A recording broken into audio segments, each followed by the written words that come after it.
Come over where we got started slideshow.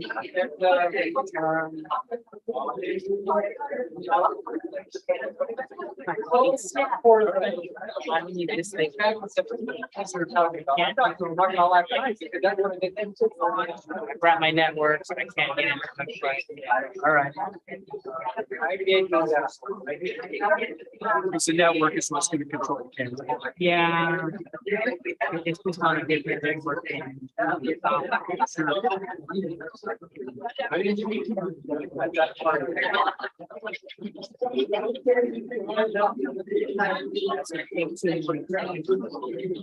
If you want a few more minutes. Okay.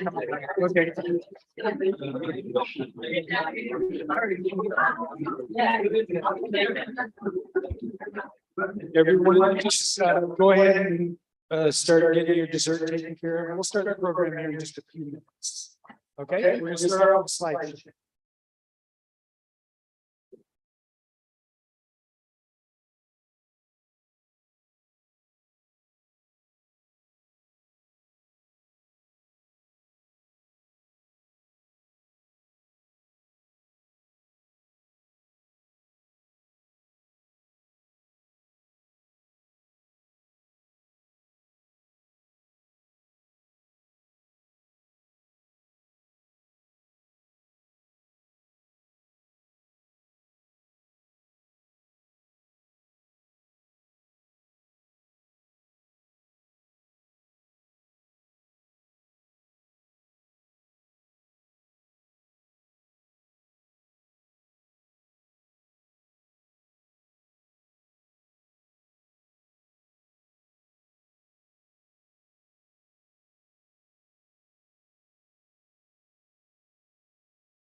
So if any of you can't quite see, we've got this as big as we can get. You might want to kind of bring your chairs up a little bit closer, or you can stand in the back.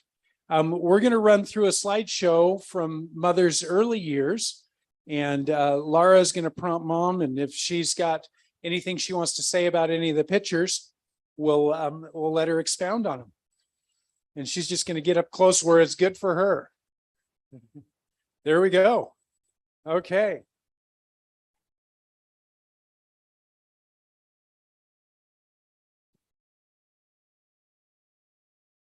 Okay.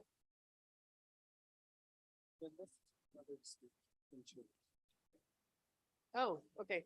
You guys can both speak. Want me- Either way. All right. This is Grandpa Owen Humphreys holding Mom as a baby, and that next to him is Aunt Mary.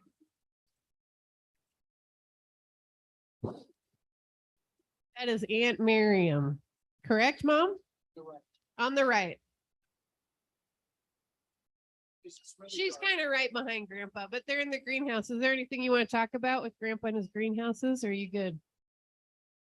Okay. This is at Fish Lake. Mom is in Grandma Humphrey's arms, but I don't know who the other two people are, Mom. Can you see them? Yeah, an older woman. One of their friends, Mom says.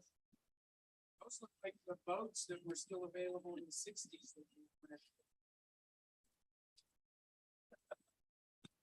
We get closer and closer.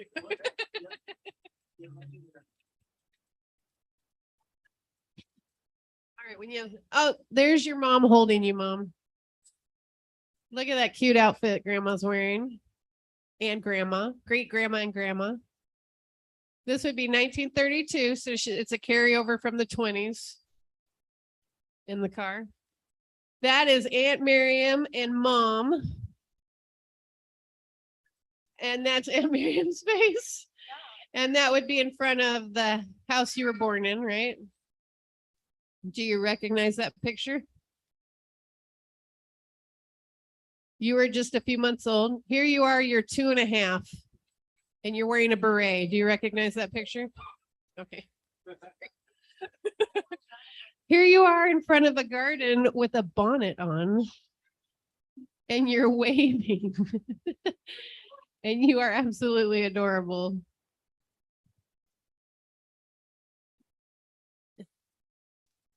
It wouldn't be yet. You were 7 when that was built. Yeah. There's great grandma Mary Humphreys with Aunt Miriam and Lois, who's probably 4 there. And sorry, yeah, I'm going to talk to them in relation. Okay, I'll just say Mary. Okay, here you are in front. I'm going to talk to you. Here you are in front of your house with a doll. And look at Mom's long legs. There's patches of snow. You're wearing a cute little hat. And there's actually quite a few pictures of Mom with that doll in family history when we get those up. There's Aunt Miriam, Uncle Guy, and Lois in front of the house you were born in. All right, now there's your house, Mom. And it's all 5 of you. In fact, you even wrote on the picture, our home. You see that up above? Not yet. No driveway yet. All right, this is you playing dress up with Aunt Miriam and Tony. So Grandma had a cousin named Cliftona, and she was named after Uncle Clifford. And her name was Cliftona. So she went by Tony. And Mom said that she was gorgeous, right? And she lived with them for a while. A cousin. This is one of my favorite pictures of Mom as a child. Do you recognize it? Do you see it? You're by Fish Lake. Anything you want to say about Fish Lake? No, I love it. So I thought maybe mom would elaborate more, but I think she'll elaborate when you're one-on-one with her. So you're just gonna have to visit. I spent some time every year in Fish Lake from the time I was born until I left home. And it was just part of our lives. And I love to fish with my dad. And I just love the memories of going out in the evening and looking for deer to come down out of the mountains for water. And it's all just a wonderful memory to me. Yeah, so Fish Lake is a special place for grandma. You're playing dolls with Aunt Miriam, and you have your black beret on, and you got cute little strollers there. This is with your grandparents, Grandma and Grandpa Wild. Do you want to say anything? Loved them. They were wonderful to me. I just loved them. And that's also with Uncle Guy there. How old do you think you are in that picture? And how old does Guy look? I'm 3 years old. Maybe so. Okay. Fish Lake again. These are not in order. Okay. Yeah, Uncle Guy, Aunt Miriam, and Lois by Fish Lake.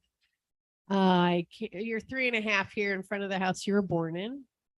Again with the cute curls. Do you know what boat that is that you and Aunt Miriam are standing in front of? No. Okay, there's the Queen Mary, maybe. Does that sound familiar? It's a cruise ship. Can you see it? Oh, maybe it's not the Queen Mary. Sorry. I came over that fast, did they? Okay. We're trying to read the side and we can't tell. So you're by an ocean there. Are you in California there? Yeah. I had relatives in California would visit. Grandma had relatives in California, so they'd visit.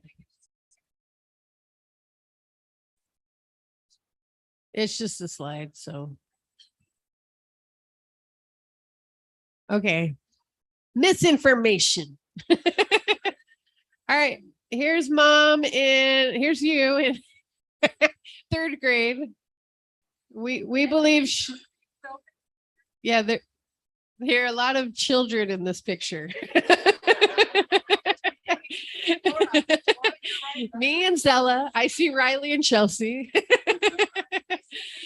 Okay, there's grandma in 4th grade.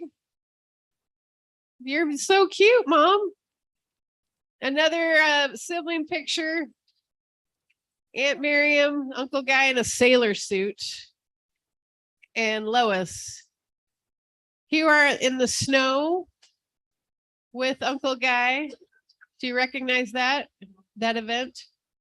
Yeah, there's Utah mountains in the background, so we thought it was.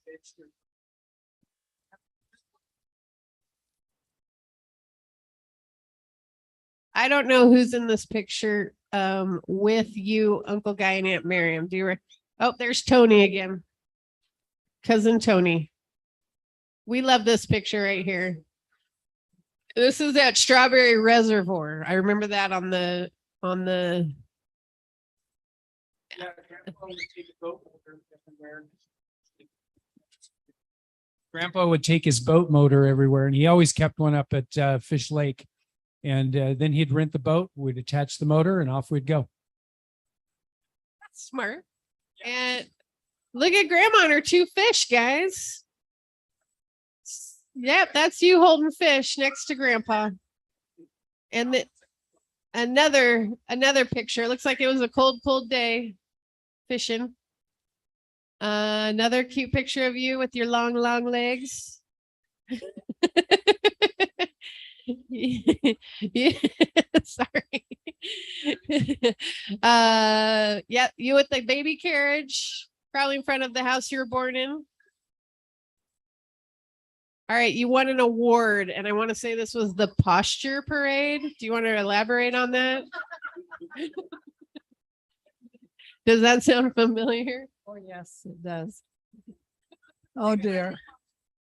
When we were in junior high, we had the whole county had posture parades. Don't ask me why. And I carried the flag in front that said American. No, the two girls were my friends, but see how tall I was in junior high? Oh, that was hard. But they carried the one that said American fork, and then I was out front carrying some kind of flag. I don't know what. But we used to do precision marching, and we'd go to Provo, and they would have beats and everybody. I know nobody does anything like this anymore, but that was our posture parade.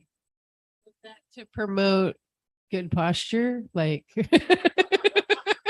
I'm sorry. That out. Okay.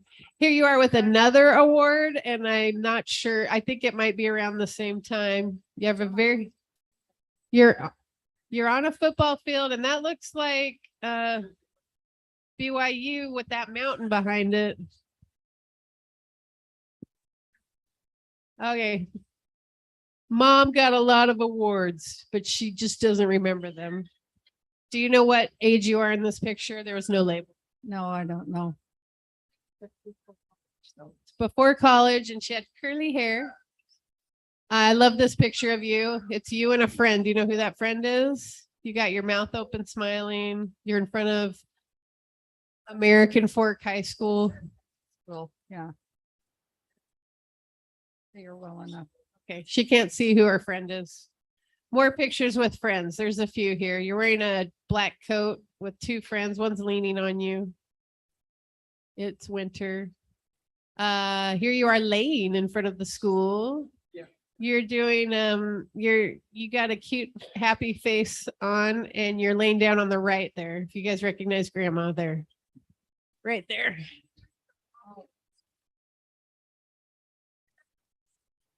Is that a thing?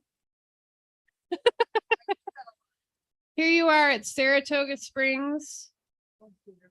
No, you're wearing a one piece. Go on.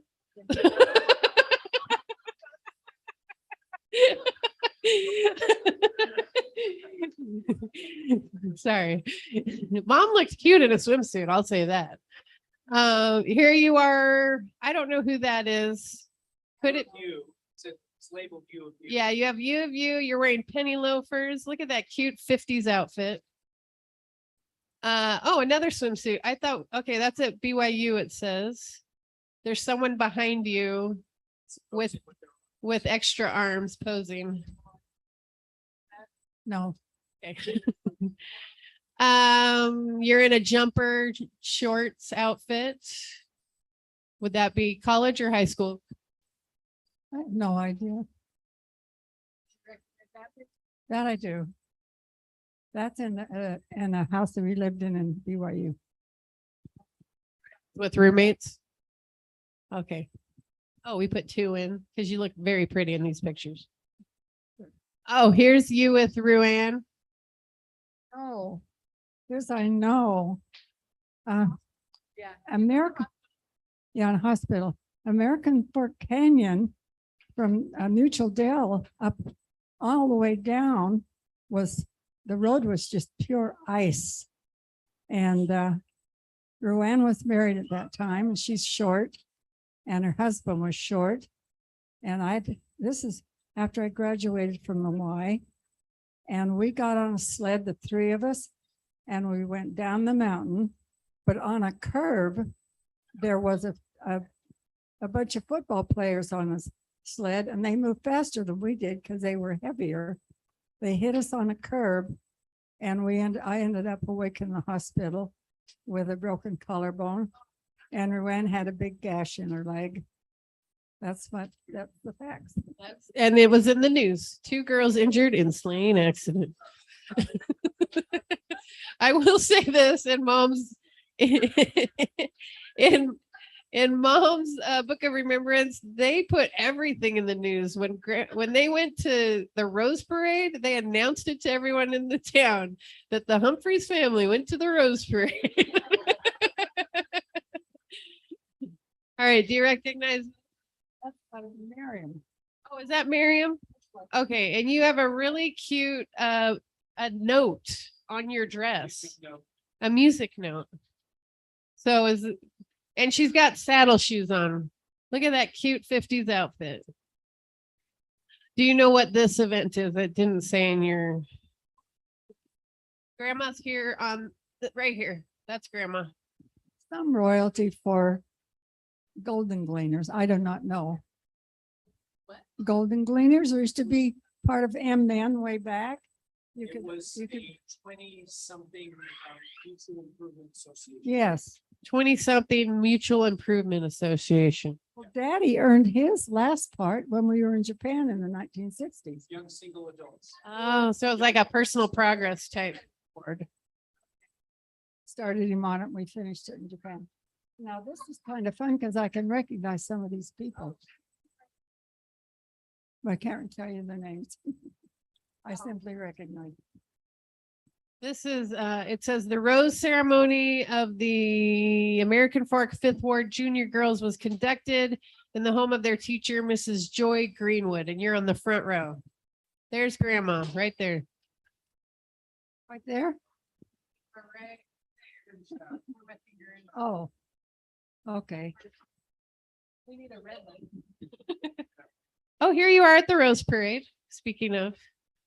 It's your mom and probably Barry on the other side. Yes. You wanna say about that, Fred, or- No, except we played in the ocean afterward and that was fun because I'd never seen it before.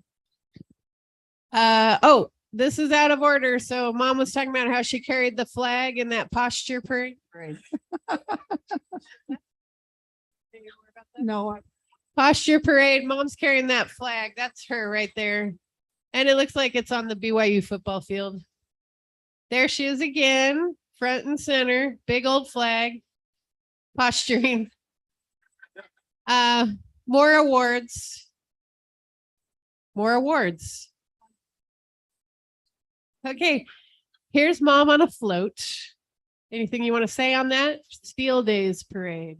Steel Days parade. Steel Day. Well, I'm not the queen, am I? No. Am I here somewhere? In front. Oh, okay. Okay. No, I don't want to say. That's her in the newspaper for the Steel Days parade for that float. She's named Connie. She also had 10 children. Connie had 10 children like mom. Played violin and for our talent, I played piano.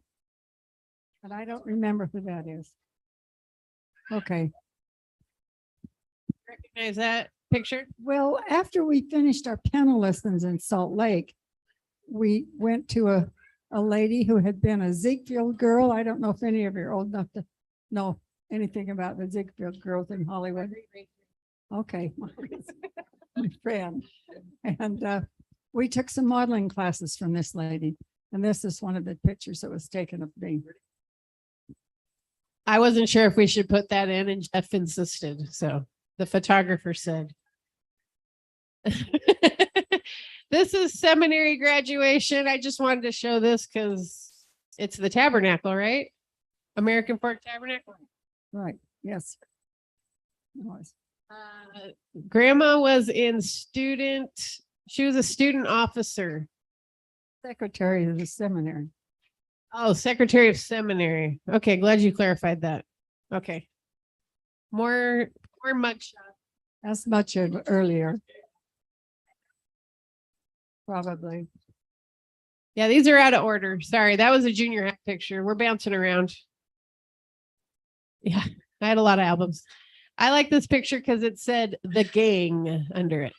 Anything you want to say about the gang? Look, there's boys down there. This is interesting. I don't know who they were, but Grandma's front center right there. Yeah. Yeah, it was like all boys and 3 girls. Okay, I love this picture because it's a little bit out of character for grandma. But it's the one at Boys and Girls Camp. Do you want to tell them about Boys and Girls Camp? Mutual Dell up American Fork Canyon. And instead of going to scout camp and girls camp, we had Mutual Dell. And the inside of the thing had room to serve everybody. And the women would come up and cook the food, and there were a whole bunch of beds. And the boys would try to sneak in and short sheet the beds. Some of you don't know about short sheeting. but the boys were in cabinets outside, and it was nothing. No, in cabins outside, and it was just, it wasn't anything like camp, like girls camp or Boy Scout camp. We just had a good time. I think grandma looks like Katie right there. If you're watching, Katie. Is Katie watching? All right, I like this picture because you're just adorable. You're in a pretty white dress with a friend. It looks like you're on the main street of American Fork, just hanging on the grass. Center Street. And that's Jackie, my dear, dear friend who died of leukemia. She the one that you said was one of those perfect people that died early? Okay. He had a father who was a drunkard.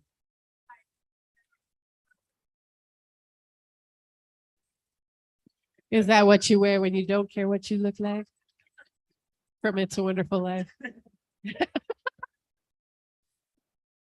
Whatever.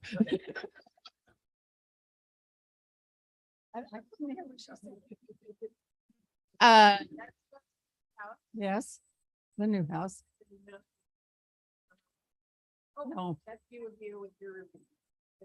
Carlson Hall, University of Utah. Yes. Oh, Miriam's wedding. Pete came home for 3 days leave and they decided to get married. And there's me. And here's Rose, Pete's sister. And everything had to be done in 3 days because he was going back to Germany. No. Uncle Guy went No, after- no, he's not there. There's Pete's family. Is it Rose borrowing a dress from you in this picture? That's how quick they had to put it together. This is your favorite picture of you.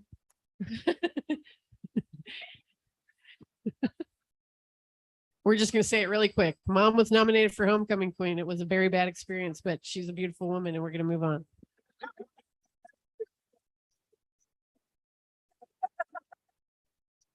This was in the newspaper of you wearing the helmets. I had to throw that in. Sorry. And that's it. We're not talking about it anymore. Yes. But Guy was with me as my date when we were at the military ball queen. And I don't know how I ended up being attendant, except that, oh dear. Wait, so this is a military ball for when you were in. And so my brother was my date. You were engaged to who? Okay, so this is college. You had this is a different ball where you were nominated for something else. We had a military ball with a darling girl named Marcy Matthijs, who was the queen. And I ended up, I think the only reason I ended up is because everybody knew I was, the colonel of the girls, what do you call it? We sponsor corps. She was the colonel of sponsor corps. Every Thursday, the cadets had to wear the uniforms and we did too. And if they saw me with my colonel, whatever, on my shoulders, they had to salute me. So I could clear aside what in front of me. When they knew I was coming, they would disappear the side streets or in the building anywhere. So they didn't have to salute me. The crowds would part. Just clear the sidewalk for me. This is Mom's BYU ID. Oh my goodness. More modeling classes. Oh, more modeling. Do you know what this one is? I can't see. I look like I'm dressed up though for something. All right, here she is in sponsor corps. These were different sponsor course with us, the leaders or the colonels or whatever they call us. No, I'm just one of the crowd. They took us around to Hill Air Force Base and different places and took a lot of pictures. She was the girl that took over when I quit. That girl took over when Mom was done. When she was on her mission after that, I just have to throw this in because it broke my heart. She was in France, and there was an elder there who was named LeBaron, and he drew away a lot of the missionaries to his way of thinking, apostasy deep. And she joined him, and I couldn't believe it. And her dad was a bishop in Idaho. And when he had to announce it to his congregation, he collapsed because he could. She's a darling girl, smart girl. I loved her. But she ended up living in Mexico with his cult or whatever it was called. And I saw her one day on TV and years ago when you could be on something called whatever, I don't know, but you could win a washing machine or a dryer or something. Probably that was what it was. Or was something like that. And she was dressed in just kind of a long hanging thing on her. I don't know if she won her washing machine or whatever she won, but anyway, at the same time, my brother was a missionary in Austria, and the leaders of the church wanted to know how far this had gone with this LeBaron man. And so Guy had an interview with one of the Quorum of the 12, and he said he had never had an interview so in depth as that one was, because they were trying so hard to find how far it had gone and had to spread to Austria from France. Anyway, I hope she's had a happy life. I don't know, because she was outstanding to me. You and two other girls on a. This is the Military Balkan Center. Darling girl, Marcy and Matthijs. And Lynn Ann Taylor was the other one. And that other one's just somebody like me. See you. Am I holding this close enough to her mouth? Okay. Mother got another award. Highest GPA. Oh, Oh, dang it! I should have checked with you. the universe, the newspaper at BYU, because I got straight A's that quarter. I mean, that's no big deal. My kids have all done better than I've done. But there was that picture of me holding a bunch of books. I don't like it. It's fun, Mom. It's all good. This is you by popcorn popping on an apricot. No, I don't. College, maybe. This is probably college time too. Don't know. Don't. Mom doesn't remember a lot when when you ask her the pictures. So, oh, that is Yellowstone. Yellowstone. Can't remember. Oh no! Wait a minute. I think this is Fish Lake. My dad let me take 3 or 4 of my friends. I think 3, and we went to Fish Lake and had a great time. Yeah, and we had the cabin. He had the cabin by then. We had a good time. Is it? Okay. Grandma worked at Yellowstone for a summer.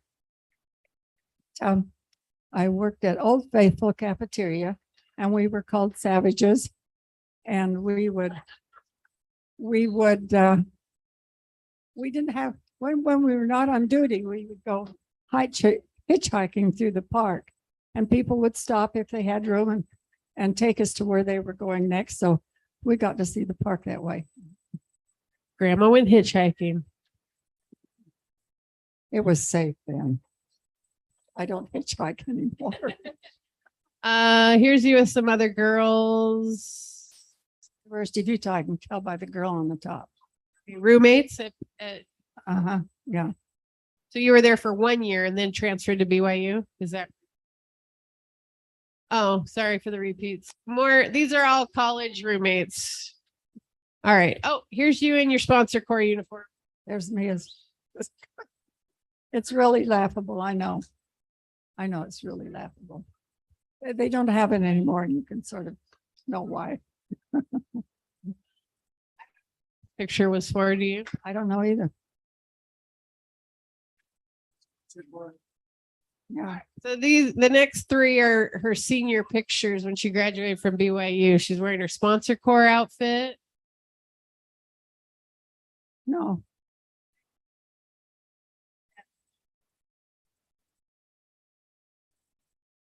That's on the wall in my house.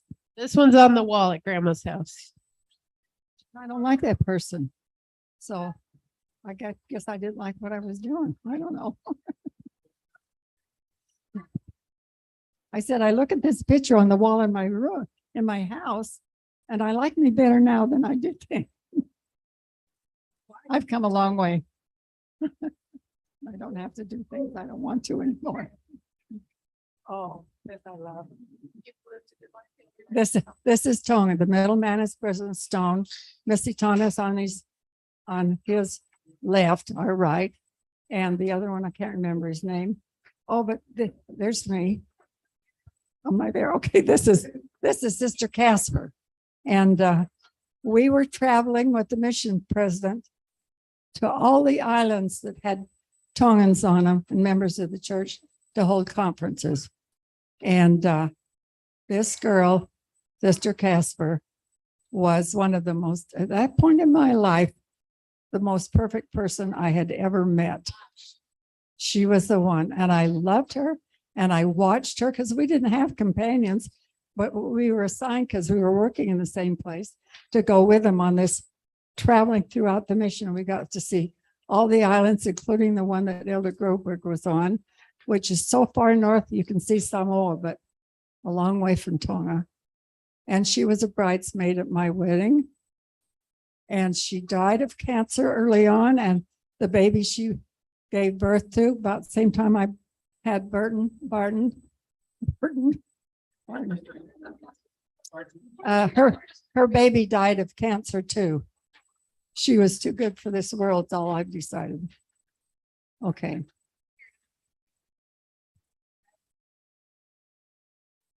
This picture was actually way bigger, but I just thought I'd throw that in there. Compare that with how the MTC is now. We didn't have an MTC or an LTM. We just had a house we reported to in Salt Lake, and we except Eric's going to tell you that, so I won't. Eric will elaborate on that. All right. We're heading out to visit a branch. Every Sunday we had that assignment. The elders would take the Jeep and we would ride their bikes. And then the next week we would take the Jeep and they would ride their bikes. And we were assigned to all these little branches. We'd go out and we were assigned to attend priesthood meeting too, because the mission president wanted to know what was going on. And I love that.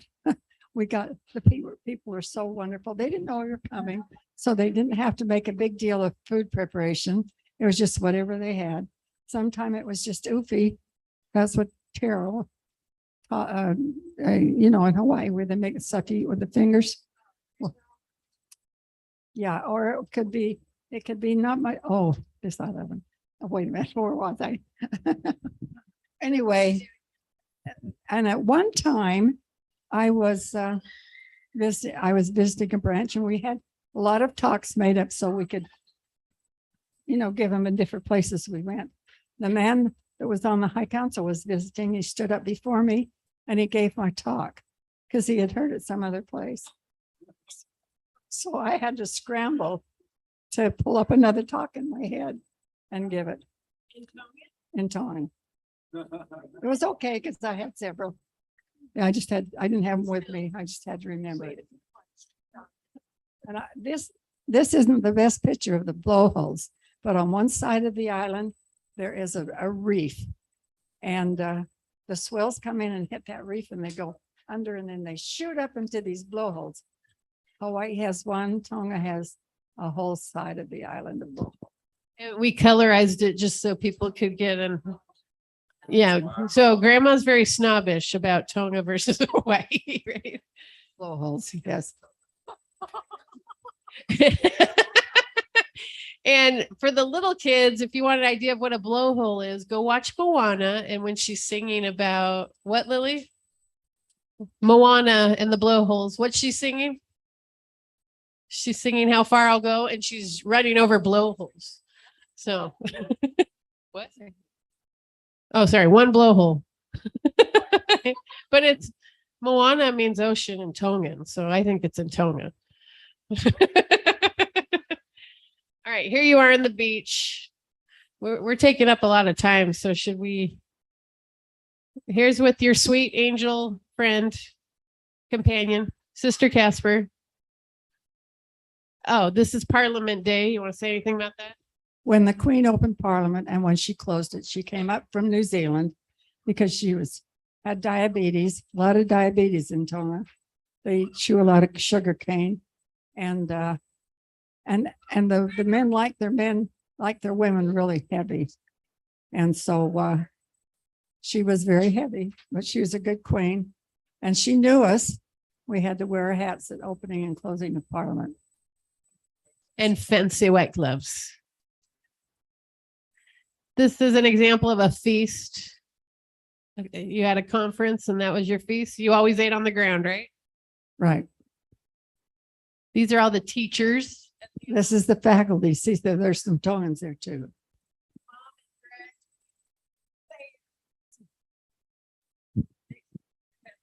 This is just an example of the classroom. I just thought I'd throw that in there. And those are typewriters. Mom taught, what'd you teach them? Oh, let's see. The very young ones, I taught Old Testament. So I had to really simplify. And then I taught bookkeeping and typing and geography. And I was the lucky one that got to teach the vocational boys English. Now, those vocational boys did not want to learn English. They were there to learn a trade. And most of them were bigger than me. And Eric has a story that I'll let him tell about that. Here's an example of the bookkeeping class. You can go on. More at a feast to Sister Casper and somebody. You're dressed up. I think this is when we left.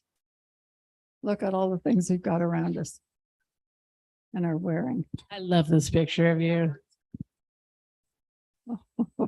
Inside and out.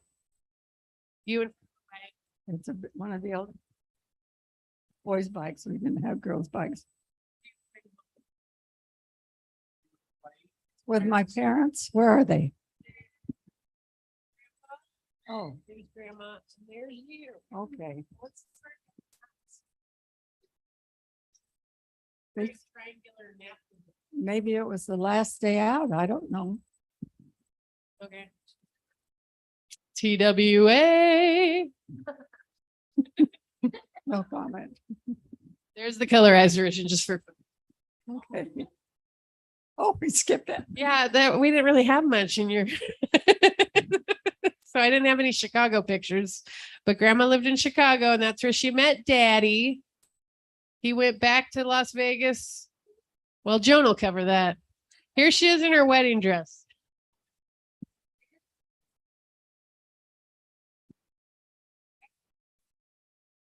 My dad decorated the church so beautifully. He flew in flowers from Hawaii, and he had little fountains everywhere full of flowers.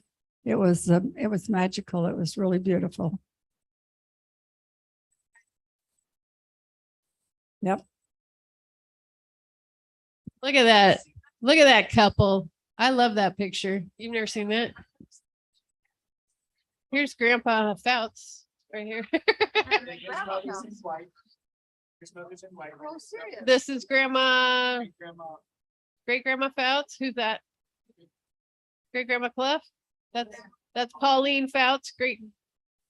Our grandma, your great grandma. And then over there. This is Mary. This is Owen, and I don't know who's in the hat. Oh, good. Different from what it is now, that's for sure, Guy.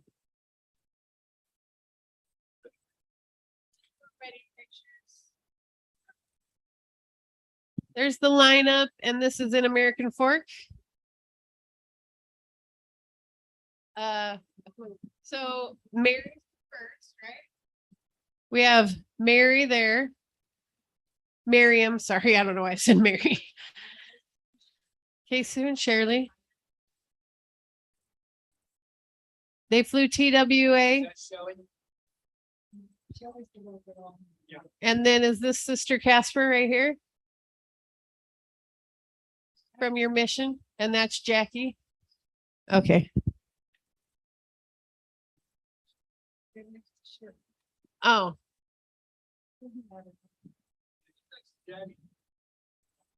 Who's next to Daddy? Oh, his name's John. I used to call him my favorite John. Isn't that terrible? But he was a good friend of Daddy's. He was his best man. I'm sorry about that. That just Bad? Why is that bad? friends. Oh, there's you, Grandma smiling at you in the mirror. I thought that was a lovely.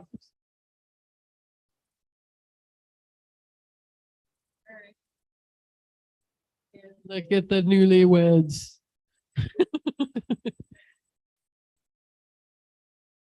One of the fountains, putting on your pearls. I wore those pearls at my wedding too. Okay, here's the Las Vegas reception. We have Uncle Hal, Aunt Leanne, Daddy, Mom, Grandpa Foutz, Grandma Foutz, Marie, Aunt Marie, Bruce, and Alicia. And Aunt Elva was somewhere.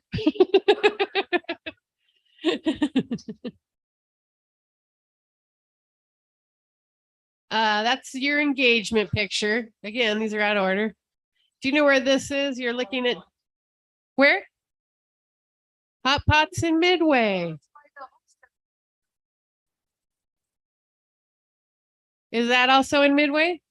By that with Grandma and Grandpa? Oh, this is American Fork. 21-6, isn't it? Oh, yeah, that's Las Vegas. Yeah, I think it's 421-6. I'll see. No, that's the car. Your dad came home after he met me on November 14th, 1958. He went home for Christmas and managed to get enough money to buy a car so he could court me. Listen up, men.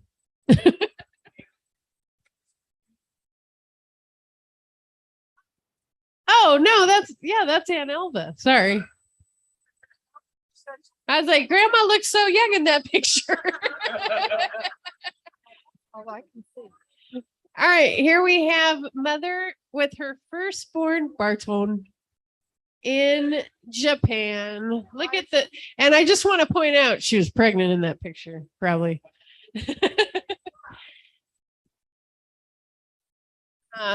This is a classic. Looking good. Is this also in Japan or are you back yet? This is in Japan. I don't know who that child is. I think it's Jane. That's, oh, it's Amy. That's Amy. That's right. Yeah, that is Amy. So these, okay, I just want to say with all the mom and kid pictures, I was trying to get every child with mom in a picture, but I don't think I succeeded. So like if there's mom with a missionary, it represents all the missionaries Mother sent on a mission. If there's mom with a scout, it represents all the scouts. Pass those 5 kids. Yep. Cute Joan is. Look. Look how cute Joan is, Mom says. Look at, you got your 2 light-eyed and then your 2 brown-eyed, 3 brown-eyed. And then I like this because you're just being a beautiful mom in your house coat. We're back in Japan. I like this picture because you see Daddy taking the picture in the mirror up above. And Mom is just so classy. Okay, you're in the newspaper and I put this in because you did a class on Japan when you got back to Las Vegas and you shared all the, oh, you did many then. I just wanted to know about Tonga and about Japan after I'd been. That's really cool that you shared that. I used to give. Is what? Anyway, I have a whole list of places where I showed my slides in Tonga. And people would just line up to hear him because nobody had heard of Tonga. And lady missionaries didn't go out anyway much in the 50s. Yeah, we're all familiar with the very reverent looking children lined up, but this was a gem. Yeah, Daddy. So we got Barton. Oh, sorry. Who's the youngest baby? Barton, Tracy. That's Harold. There you are, Harold. You made your appearance. No, the baby. The one with his mouth wide open is Tracy.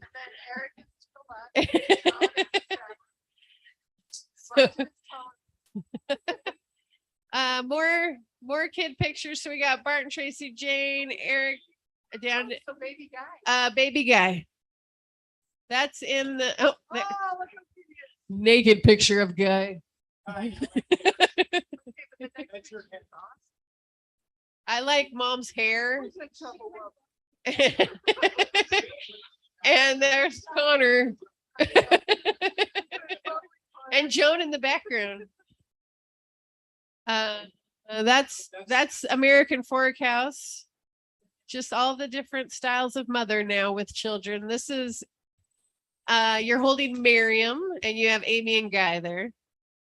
And then I grew up in the Harmon house with all these pictures in the hallway, but I realized the grandkids wouldn't be familiar with these. And yet these are just like imprinted on my brain. So the family down to Amy in this one, family down to Guy. Look how cute they are. Family down to Miriam. Look at her dress. Well, look at all the dresses, really. And then family down to me. So before Barton went on his mission. Sorry, another jump back to the wedding. They came out of the temple. This is, there's me on my blessing day. Had to throw that in, sorry. This is when mom was in the Paradise Stake Choir for the dedication of the Las Vegas temple. So it was a newspaper clipping. And there's mom right there. Where? Oh yeah, there's Ethelyn Peterson, if y'all know her. Sorry, you got the pointer. Sorry. Anything else you want to say about being in that choir? First dedication. So we were in the celestial room and with the general authorities, and that was the first dedication because there were several. And so there were several choirs, but the first choir in that stake. And the man that called me to sing in that choir didn't even know me. So I was so grateful that he called me and had me sing. That was an answer to prayers, wasn't it? I mean, that was a desire. And if you're ever in the celestial room with me, I'll show you the pillar that grandma showed me when I went into the temple. And she said, "This is my pillar." So she stood next to a pillar in the celestial room. Eric getting his star. That represents all scouts in this family. Here they are on the Harmon property. Some nectarine trees in the background. Guy and Miriam doing some cultural appropriation. Just Guy. Well, I don't know.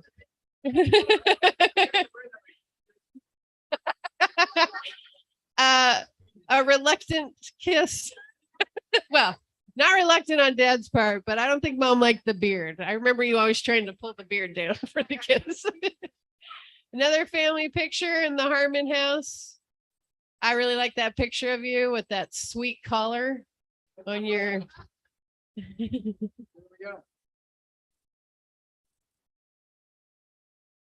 want to flip through them fast or just, we could show them later.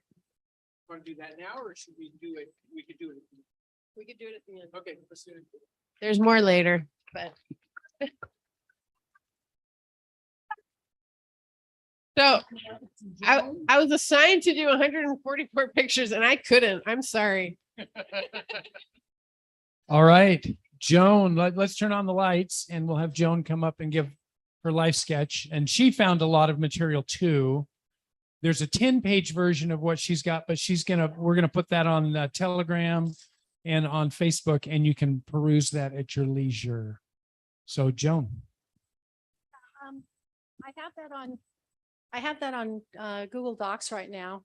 And I guess I just need your email addresses in order to share it with you. So if you want it, text me.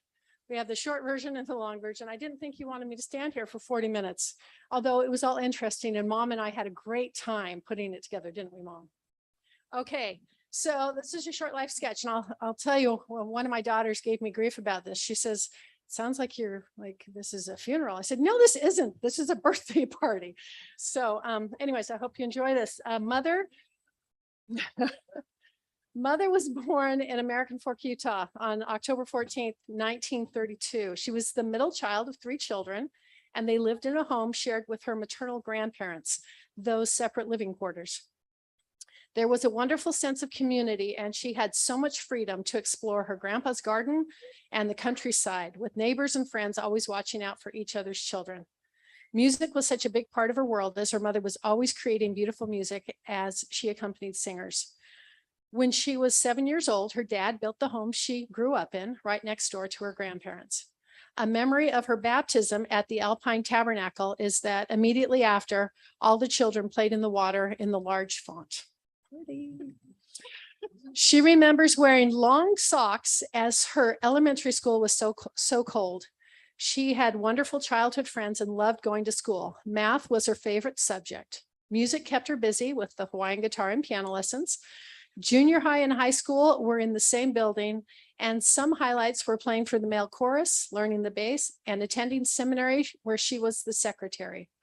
She did well in school and has fond memories of the homemade school lunches, running for student body secretary, even though she didn't win, and playing softball for PE. She graduated in 1950 and received a 1-year scholarship to the University of Utah for $121, where she studied music with Reed Nibley. After a year and a half, she decided the U of U was not for her and transferred to BYU, where her major was business. She had an adventurous summer working in the Yellowstone cafeteria and hitchhiking all over the park.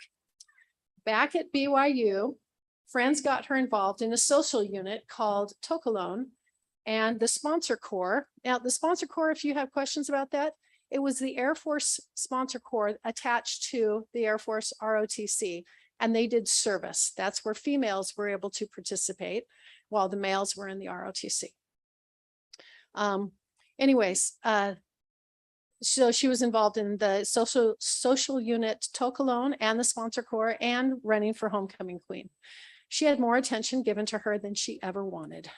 She graduated in 1954 and worked for D. Hunter in his accounting office for a time. After a conversation with her dad in a bean patch, she decided to serve a mission and left for Tonga on her 23rd birthday and served for 2 years. After her mission, and Eric will talk about her mission. After her mission, she had a wonderful time working in Kansas City for a temp agency and loved her adventures there. She was hired on with TWA as an airline hostess and moved to Chicago. While she found she didn't love her job, this was where she met Larry Foutz at a dance. He was a dental student working hard to graduate. As she was gone a lot, much of their courtship was on the phone. Larry was sweet and kind, and she cooked for him a lot, and they watched TV and went to 25-cent movies. He proposed to her, and her wedding ring was made by one of his patients. They were married August 17th, 1959 in the Salt Lake Temple, which is the first time she met his family. After a month in Montgomery, Alabama for Air Force training, Daddy was off to Japan with Mother following a couple months later. This was where Barton and Tracy were born. It was a time of experiencing motherhood without family close by, lots of travel and adventure, and making good friends. They returned to Las Vegas in 1962, lived with Larry's parents for 3 months, and then moved into the home on 125 South 15th Street, right after Jane was born in January of 1963. They lived on 15th Street for 11 and a half years. During that time, Eric, Joan, Harold, Amy, Guy, and Miriam were born. It was a small home that needed a lot of work. Mother did her best and succeeded in making it a happy home. The children walked to school and explored the neighborhood and were happy. Daddy was Elders Quorum president for 10 years in the first ward, and Mother served as a Relief Society teacher and in primary and even young women for a short time. Nutrition was very important to her, and she fed her family well. Mother and Daddy made frequent trips to St. George to attend the temple. Based on a promise made by a visiting general authority, family home evening, family prayer, and family scripture study were always a priority in the home. Mother also had a love of family history and spent many hours on it. Daddy would go to work and then would work on building the Harmon House. It took 6 years and they were very busy. In July of 1974, with the help of Tracy and many trips in the station wagon, Mother moved us into the Harmon House. It was a beautiful home, but it was designed by and planned for by men. Nevertheless, it was such a happy home where children learned to work and many wonderful memories were made. Laura was born in 1976 and everyone had their own room, building the orchards, grapevines, beehives, paving a driveway, digging a pool, and so many other things occupied the family's time, along with lots of fun. Some favorite memories were trips to Utah with water frozen in milk cartons to keep us cool, and so many trips to Lake Mead with the whole family.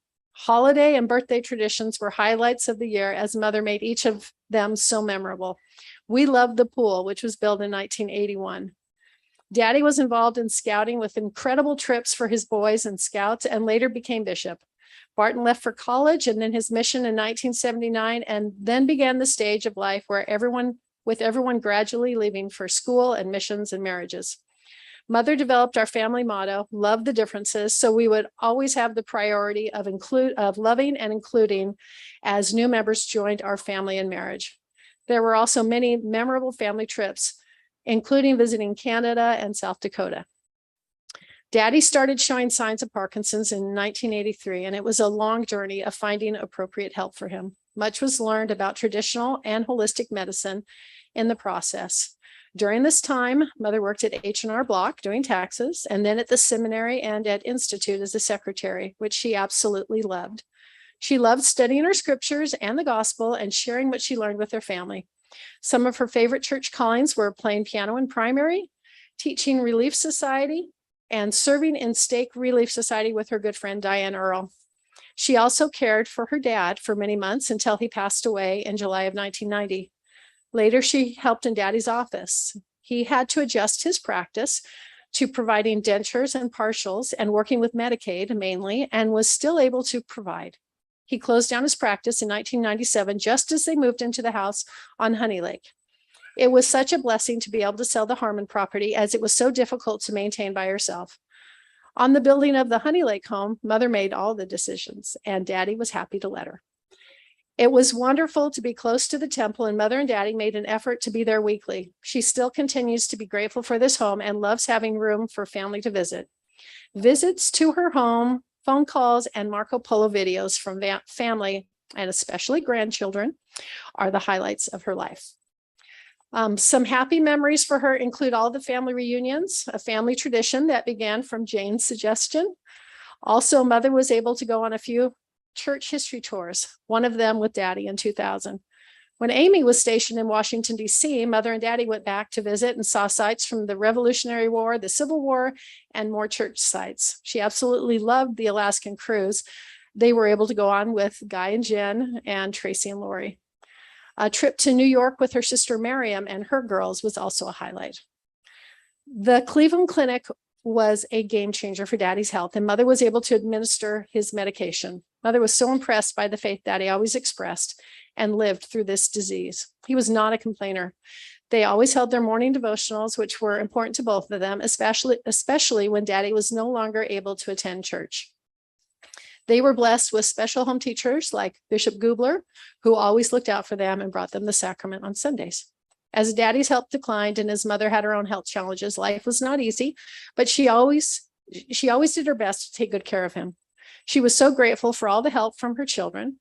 When Sylvia came for the last 4 years of his life, that was such a huge blessing. She was grateful for so much family support when Daddy passed in June of 2019, and all that continues. Having Bonnie for a neighbor and friend has made such a difference and has been such a gift. Having health problems like hip replacements and macular degeneration has been hard, yet Mother has always and continues to rely on the Lord and to trust in him. Mother told me, I have learned so much. I loved being a mother. It was the greatest thing, and I loved teaching my kids the gospel. I loved all the memories in the Harmon house and the 15th Street house. I love all my family and have such joy in my grandchildren. I have grown in the gospel and in my testimony of my Savior. I am a daughter of God and a disciple of Jesus Christ. So I am trying to stay on the covenant path. I look forward to the time when I can be with Larry again. There you go.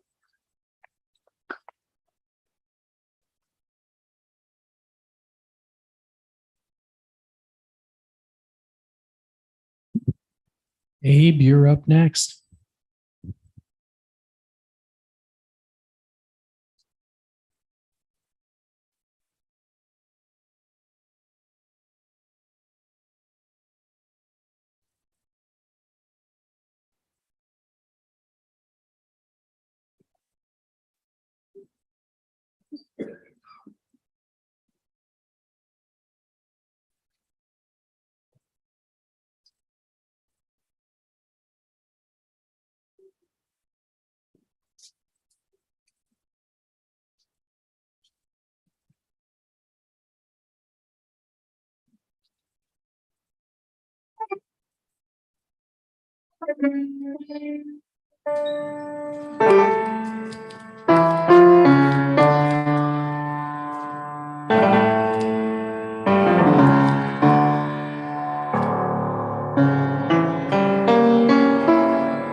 Thank you, Abe. That was beautiful. That's amazing. Thank you for sharing your talent there. That's wonderful. So we're going to move forward with Eric's got a mission summary here, and I think we'll just get this up and going if you want to. Okay. While Barton's bringing that up, Mother gave a great, it was almost an hour worth of content, and I put that on Google Photos, and I've attempted to share it with all my siblings. If you didn't get a share invite, please email me and I'll send it to you. I also put this abbreviated one up, and this attempted to capture the highlights. It doesn't attempt to capture everything, but you can go to the unabridged interview for everything. So with that, let's go ahead and we'll start. Yeah, let's click on that one. So this first one is Mother talks more about how she decided to go on a mission on the welfare farm with her dad.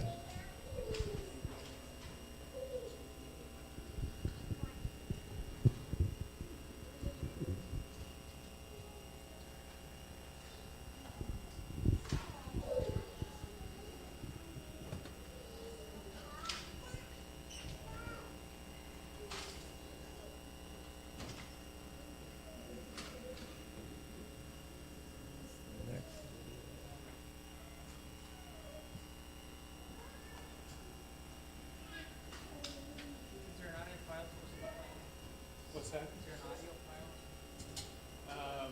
There is. It's just still downloading. One does not mean. No, it's not.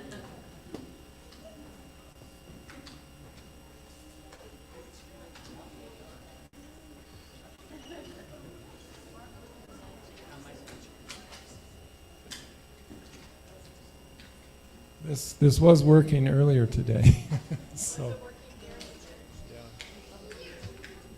Well, it's just because we went through my email link, so it's having to re-download onto my laptop.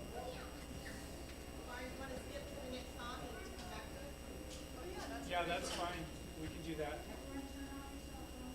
All right, let's move to Lily and her ensemble cast. And we've got a special song for you from 1949. And we'll see if you recognize it. It was performed by Perry Como and the Andrews Sisters.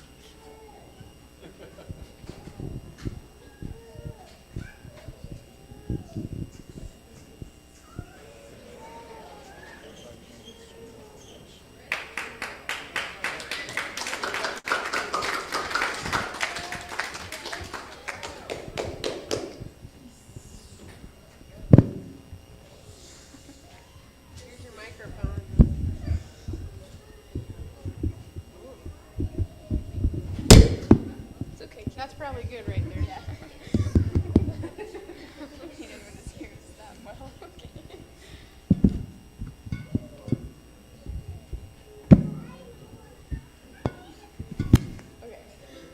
It's in tune. Okay, here we go. Wait. Okay, hold on. I'm starting again.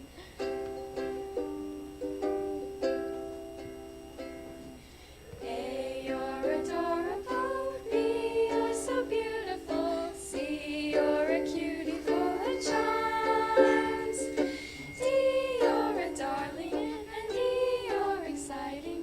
And F, you're a feather in my arms. D, you look good to me. H, you're so heavenly. I, you're the one I idolize. J, we're like Jack and Jill. So kissable, I use the lamplight in your eyes. M, N, O, P, I could go on all day. Q, R, S, T, alphabetically speaking, you're okay. You made my life complete, V means you're very sweet.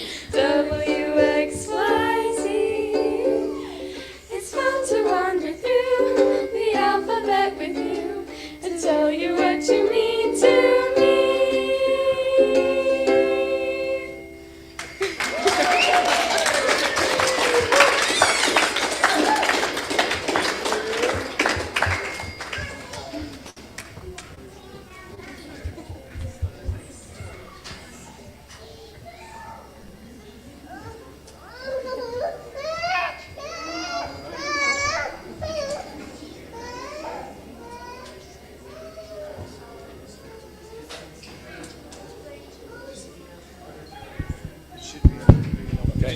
So this first one is about when Mother and Grandpa were talking in the bean patch.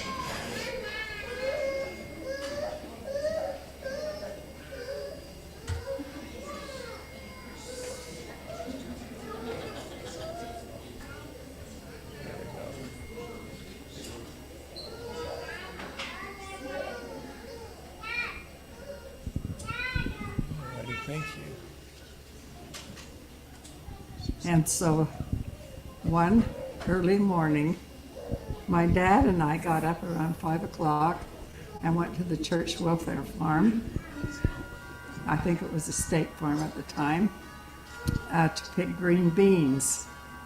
And looking back on that, I feel certain that the Spirit was in the green bean patch with us, because there had never been any talk about a mission. It had never been brought up at all. And yet my dad, he remembers it as he asked me if I wanted to go on a mission.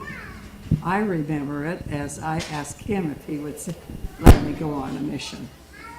And so things moved really fast then, because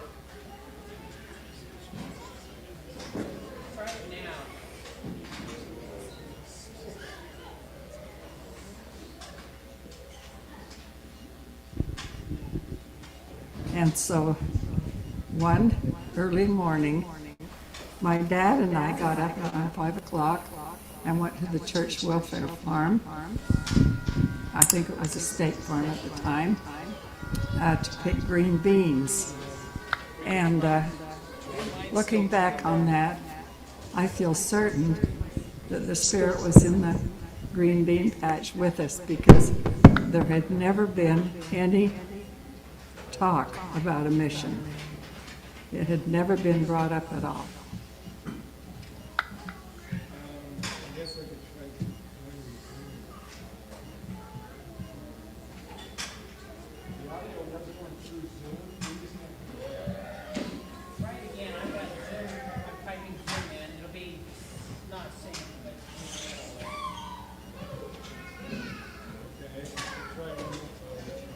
And so one early morning, my dad and I got up around 5 o'clock and went to the church welfare farm. I think it was a state farm at the time, to pick green beans.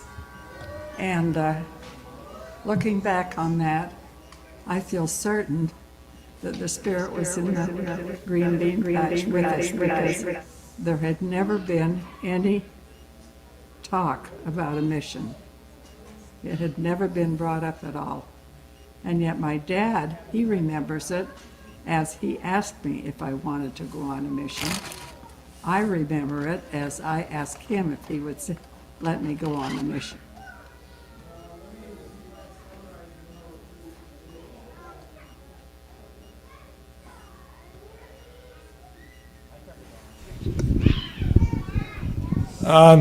Sorry about this. We tried to avoid this not working, but it's still not working. So my apologies. I have 7 clips up there, and the first one, Mother talks about going to the welfare farm and visiting with Grandpa about going on a mission, and he remembered it. Mother, you correct me here. He remembered it that he mentioned to you about maybe going on a mission, and you mentioned to him about would you support me going on a mission? Is that right? Yeah. And then there were 4 clips about what she did on her mission. And she didn't go in, and she mentioned this a little earlier, she didn't go in as a missionary like Elder Groberg and the mission president. She went in as a teacher. And in fact, Mother can correct me, but you were the last set of teachers that were missionaries at the Liahona College, which later became the Liahona High School. And she mentioned how impressed she was with the caliber of the teachers that she worked with. Many of them had been professional teachers, and they did very well with the kids. They scored They scored very high on the achievement tests and that the government had for them, and they did quite well. And then after Mother left, CES took over the teaching at the Leahona High School. She had a companion, what was her name? Mene? Yeah, Sister Heather. Yeah, and she taught a younger class and did quite well with that younger class. And Mother mentioned earlier today that she taught Old Testament and many other classes, and she taught English to the vocational boys that weren't really interested in English. And I'll finish with a story on that, and I'll probably need Mother's help on that. And she talked about earlier today about her Sunday activities, how they would go and visit, and sometimes she would take the bicycles from the elders, and sometimes they would get to drive the car. And the high councilman that borrowed your talk. And then you had to scramble, kind of like what I'm doing right now, right? So to remember one of your other talks. She talked about touring the mission. That was with President Stone, right, Mother? And you would tour throughout the mission. And one story that she didn't mention earlier was they'd go to these remote islands, and some of the children had never seen someone with white skin. So they'd come up and touch the white skin. And the mothers would say, "Don't get near them, they'll eat you." So, anyway, she had a beautiful testimony about the people and about the mission. And it's included on the clips and in the unabridged, so I'd encourage you to go read that. But she talked about how generous the people in Tonga were, that no one ever went hungry, and that they'd always take care of each other and feed one another. And she talked about her mission, how her mission changed her life, and how every day she gives thanks for that wonderful mission. Now, there's a lot of stories in there I didn't include. There's stories about Tupou, which is who Jane Tupou is named after. There's stories in the other side of heaven. You might remember that Elder Groberg got chewed out by his mission president because the missionary records weren't up to snuff, the member records. And Mother found in her journal where she helped Elder Groberg straighten out his membership records. So she talked about the significance of November 14th. And I'll let you get that by going to the unabridged versions. But I wanted to close with a story about a young man named Tuvaki. Is that how you say it, Mother? Tavaki. Mother can help me here, but when she was teaching the vocational boys English, there was a fellow named Tavake, and he just had you described it as kind of a scary look in the eye, like he was kind of mean. And there was a farmer that had a pig that was about ready to give birth, and Tavaki had a machete, and they would go out and they would cut. What would they cut with the machete? Cut the bush back. And he, for some reason, decided to kill the pregnant pig with the piglets. And they were really worried. They said that's the end of Tavaki, because that was a lot of money for a Tongan farmer. He was really relying on that income. And they thought he was on his way out. But Mother talked about the power of love, because the principal, Brother Olson, was that right? Brother Olson at the Leahona High School, he took Tavake aside and worked with him and said, "We can help you pay this money back." And he did. He helped him, and Tavake responded. And Mother said that after that, he was one of her best students, right? He was very responsive in class. And so she saw that as the power of love. That was one of her many wonderful mission experiences where she saw what the power of love could do. And so I'm going to refer you to the uncut video and then the clips. And if you don't have access to it, send me your Gmail and I will share those folders with you. And that's it. Thank you. You wanna-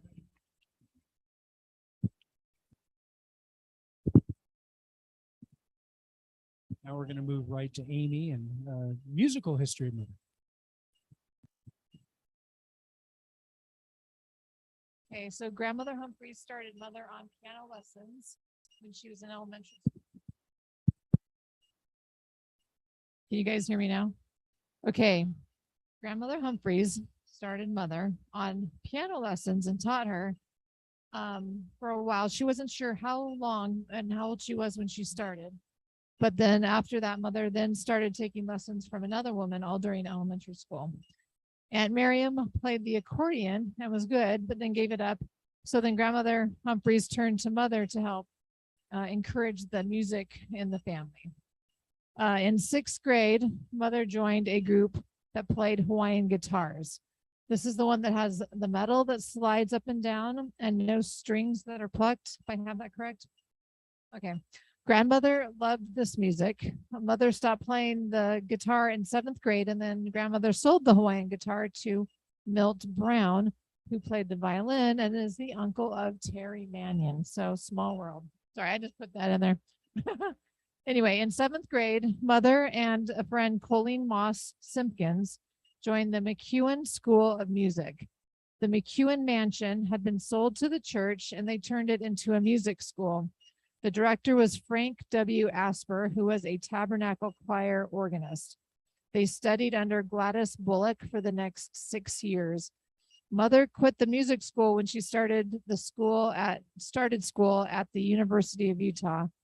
She learned to love the classics at this music school.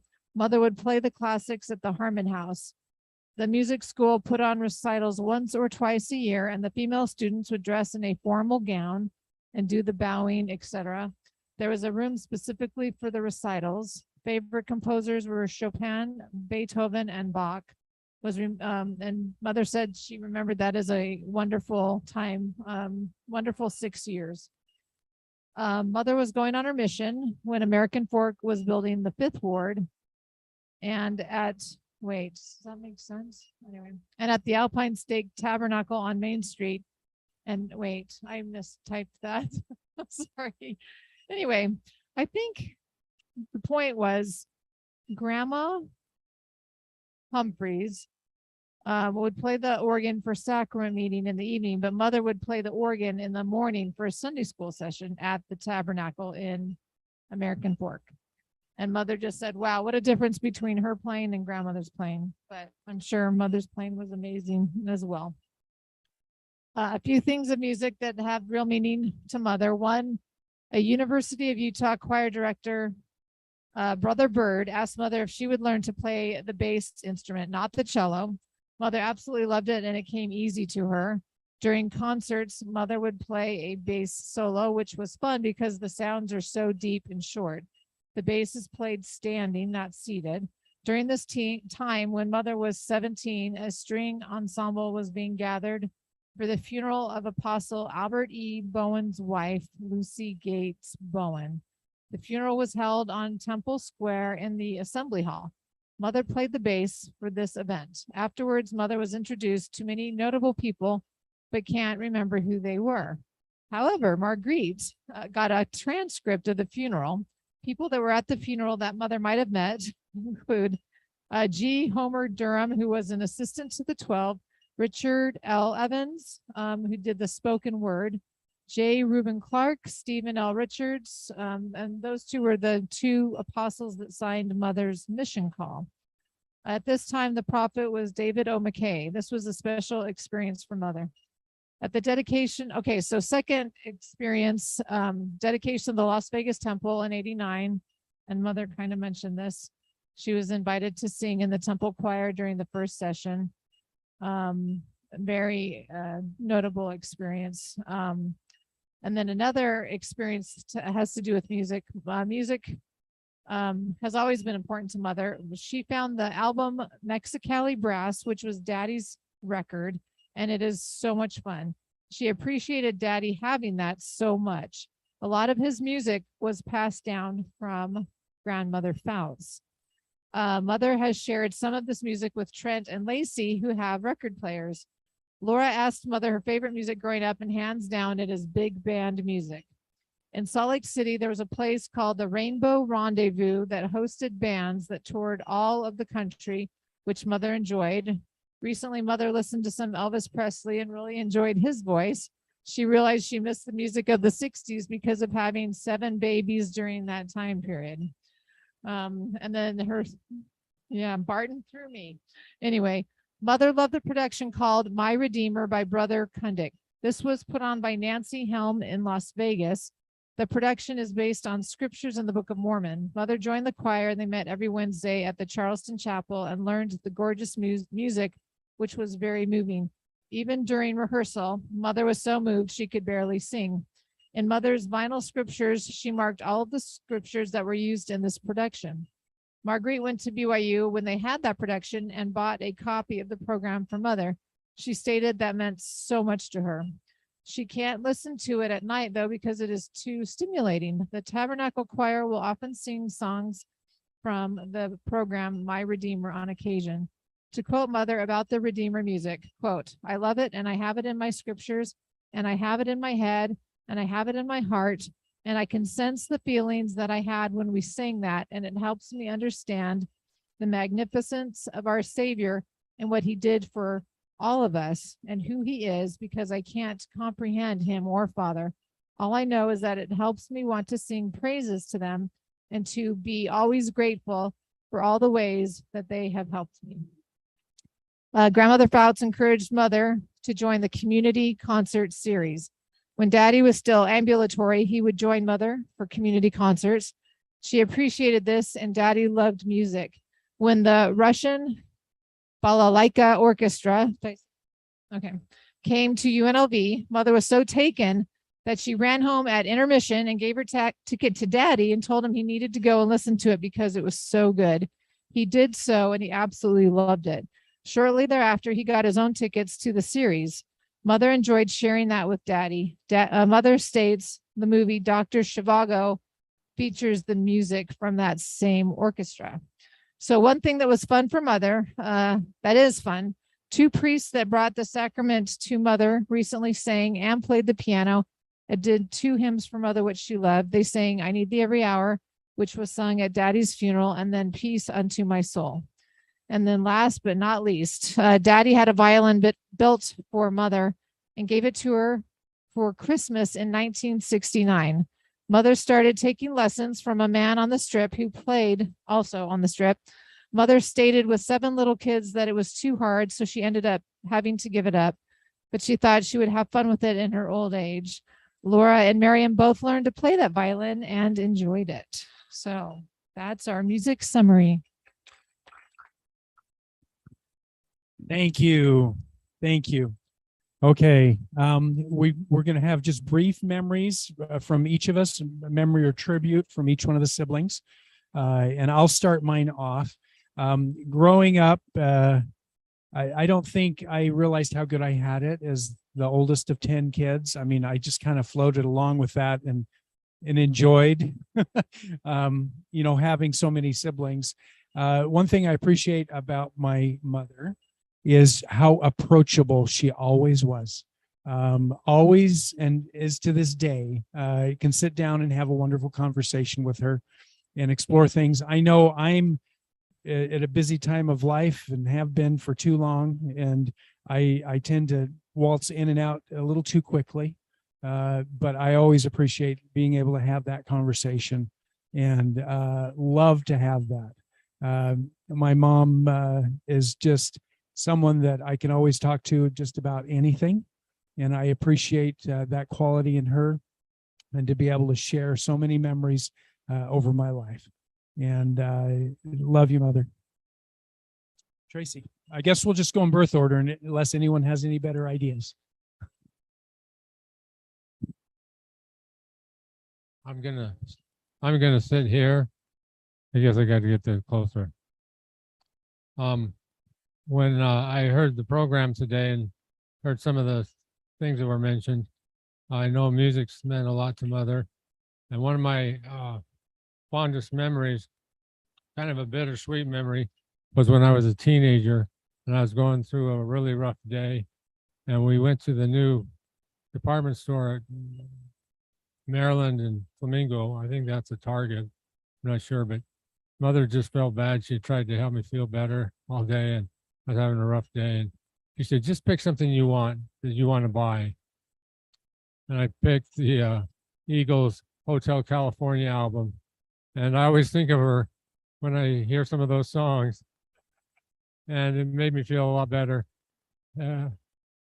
As we flash forward, we were at a family reunion at Lake Tahoe, and your window broke on your Buick. And we got to spend 3 hours at the dealer. But that time just flew by because we had such a great visit. I appreciate that and love you, Mother. Happy birthday.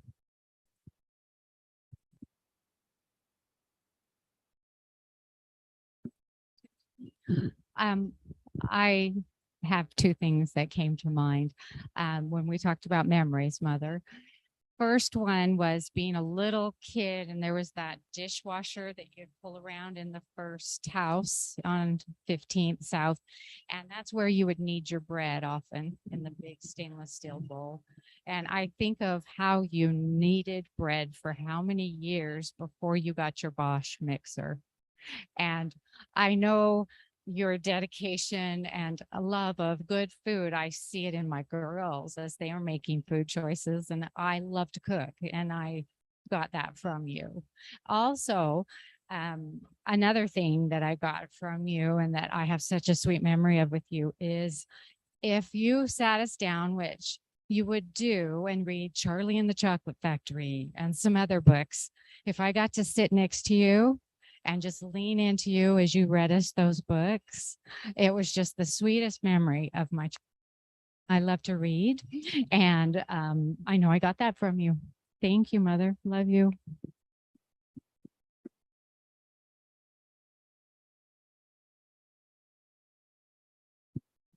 So, Mother, just a couple. What's that?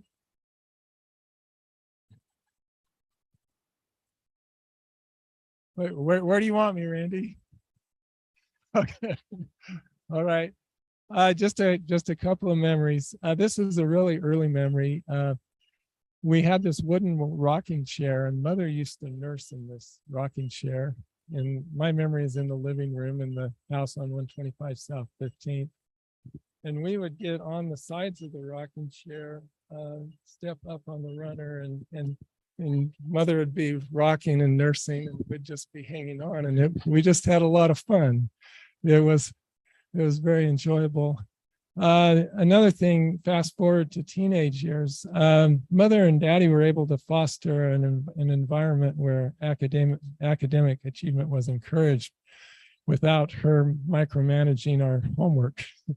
And I remember sitting in the kitchen, and I'd be in 8th and 9th grade, and Barton would be talking to Mother about this scholarship and going to college and stuff. And it just kind of created an atmosphere where we had a desire to go forth and achieve. And she always made you feel like you could do anything, that the sky was the limit. And so I appreciated that about her too. And there's a lot of other things I could say, but love you, Mother. Happy birthday. Where's Joe?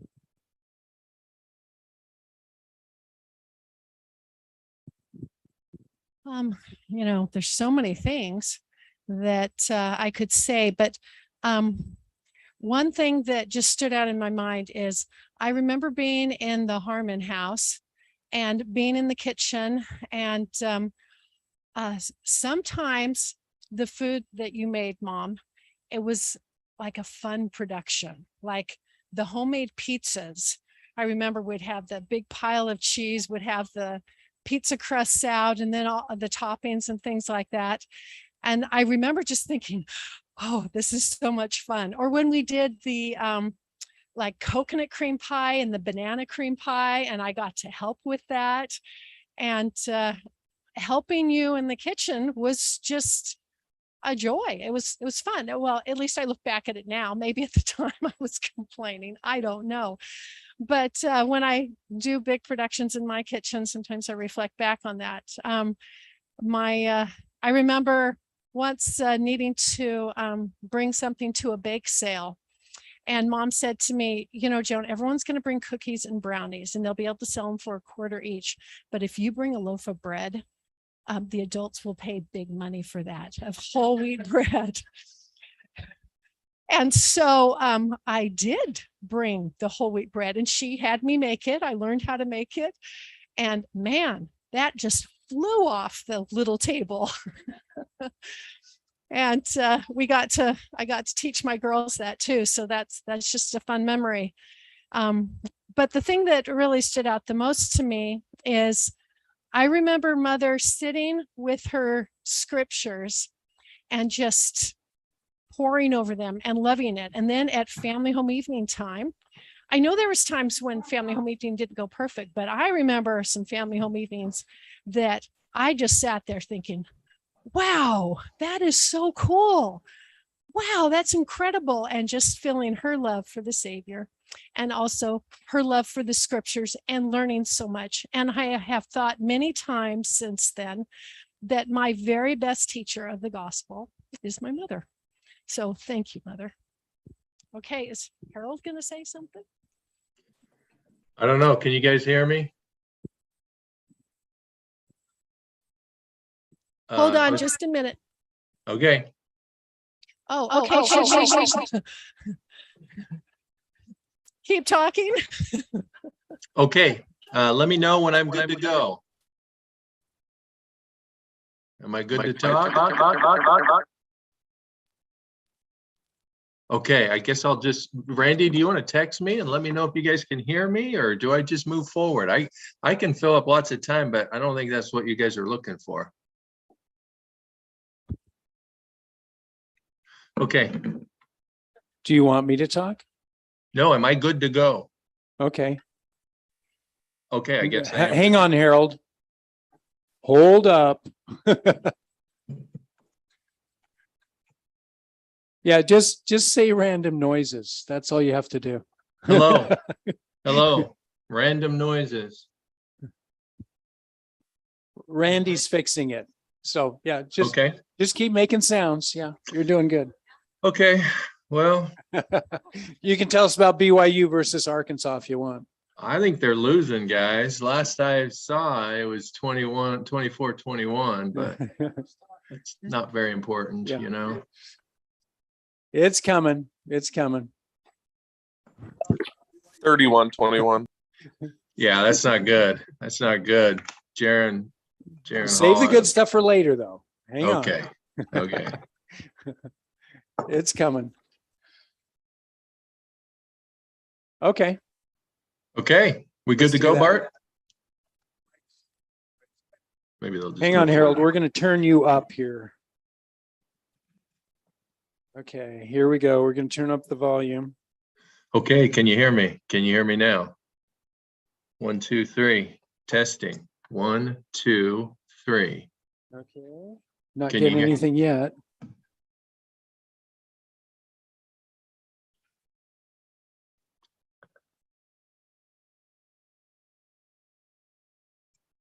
And he's unmuted, I assume. I am unmuted.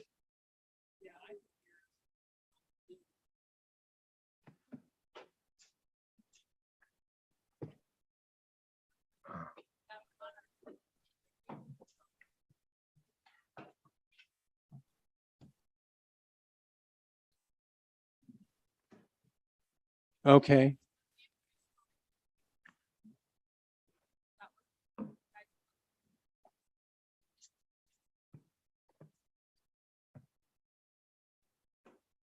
Hang on. We're getting there.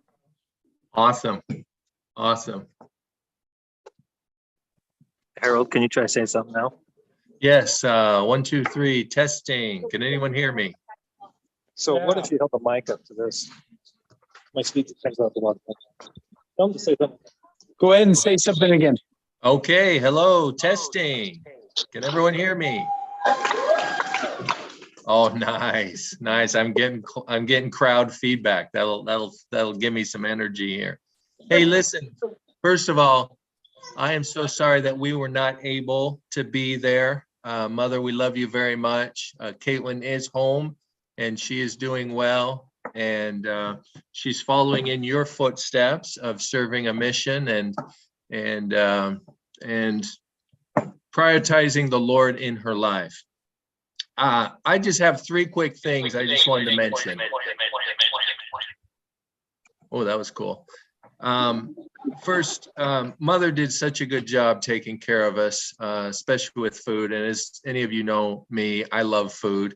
I still remember her beef stew.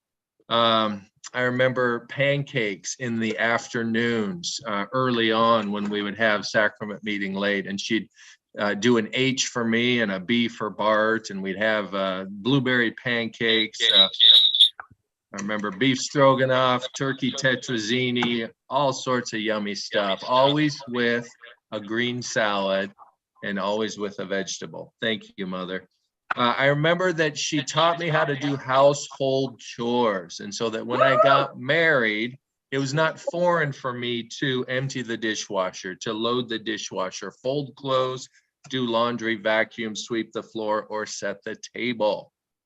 That has been a huge blessing for me in my life. And I know Susan appreciates that as well. And finally, last but not least, Mother always led out in family worship activities. Scripture study always happened in the morning. Sometimes there were two scripture studies, one for the seminary kids that were leaving early and one for the rest of the kids. Family prayer always followed after scripture study in the morning, and always prior to dinner, we had family prayer. And every Sunday we had family home evening. In this crazy, crazy world, the fact that 10 of 10 siblings are active in the church is not a coincidence. It's not a guarantee.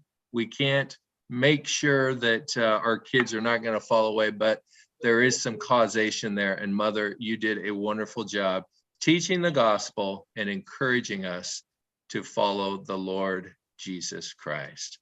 Love you tons. Sorry I'm not there. Turn the time over to Amy.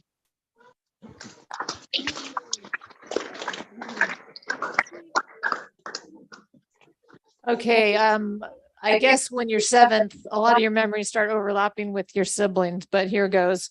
The first thing that came to my mind was fantastic family home evenings. You were amazing. I just remember being so edified and strengthened by everything that you taught us. I do remember during times that were rough when I was a teenager, that was my anchor. So thank you. The second thing involves a rocking chair. But I remember when I was little, I would get in trouble a lot. I was grounded when I was 2.5 for riding my Hot Wheel down Fremont Street. Bottom line is, I don't know what I did, but I was in the corner. I got stood in the corner where that closet was and then a wall. And I somehow pinched my finger. Well, Mother was so nice. And she takes me and I get rocked in the rocking chair. Maybe I was a big 3 at that point. I have no idea. But I just remember being rocked in the rocking chair and remember thinking, okay, I'm a punk, but Mother still loves me, whatever that version was of a 3-year-old or whatever I was. But I was grateful for that. And I knew that my mom loved me. And then the last one would be education, how Eric stated it so well. Succinctly, I remember Mother just saying one time I was wanting to do the senior ditch day or whatever. And she's like, well, it's your life and it's your grades, If you think you can get away with it, great. But if you want to end the day, pumping gas was a living. And she's like, if you want to pump gas for a living, that's your choice too. And so I was like, nope, I'm going to do good in school. So anyway, but that translated. So when we were living on the East Coast, Mother and Daddy came out and we did all those amazing history sites. Your knowledge and understanding, I felt like I was on the best, tour of a history tour I could ever ask for. And I loved the time that we had and the chance for you to hang out with, I think it was Zach and Ian at the time, and when they were just little. But that was just one of my favorite memories. And Daddy had his favorite history. We'd go saw the naval ship, I think, in Baltimore, if I'm not mistaken. But it was just fun to get a glimpse of all your passion and Daddy's passion and be able to experience it real time and have you guys all to myself. That was exciting. So anyway, but those are my favorite memories. So thank you. Happy birthday and love you.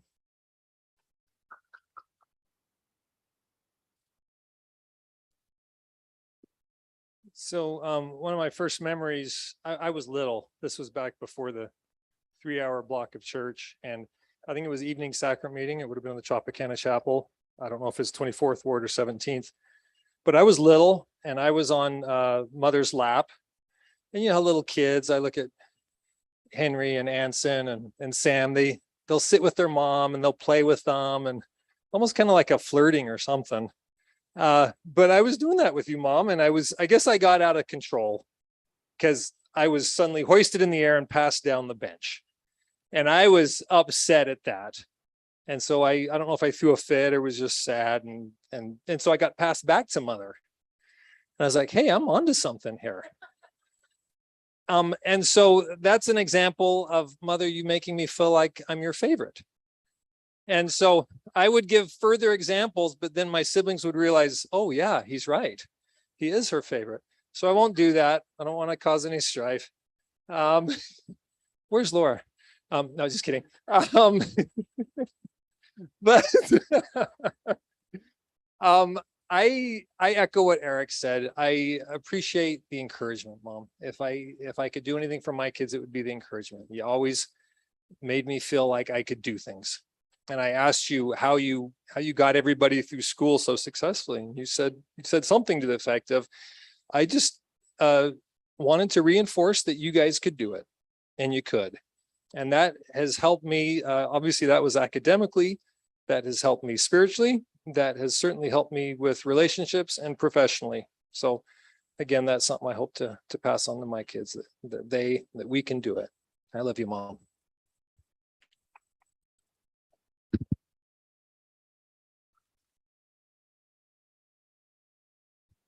Mother, I had two thoughts. Number one, something Miriam loved was her time when you and Miriam went to the BYU concert. And I understand that you could reach out and tug on Mac's tailcoat there. And she just loved spending that time with you. That was a great memory for her. She just loved the music. She loved the company.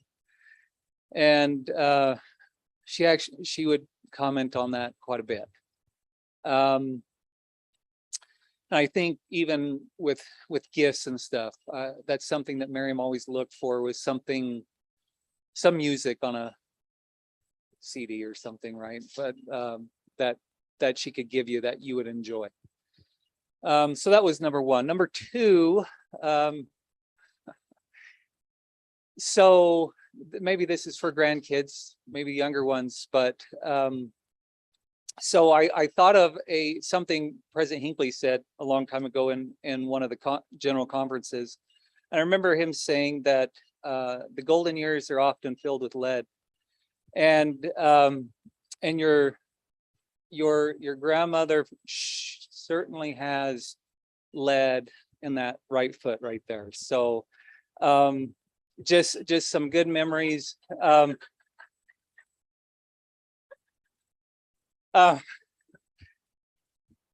Anyway, I'm glad somebody got that. Anyway,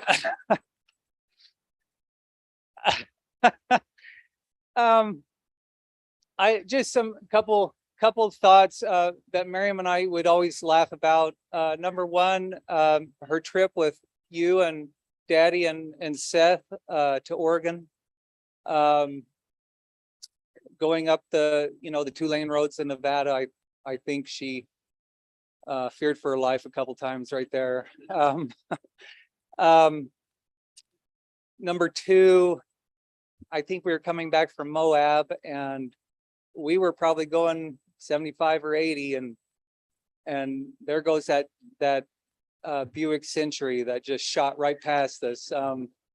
Of course, mother was driving. I think Laura was in the back seat, you know, waving at us as they went by, as we saw the flash of light.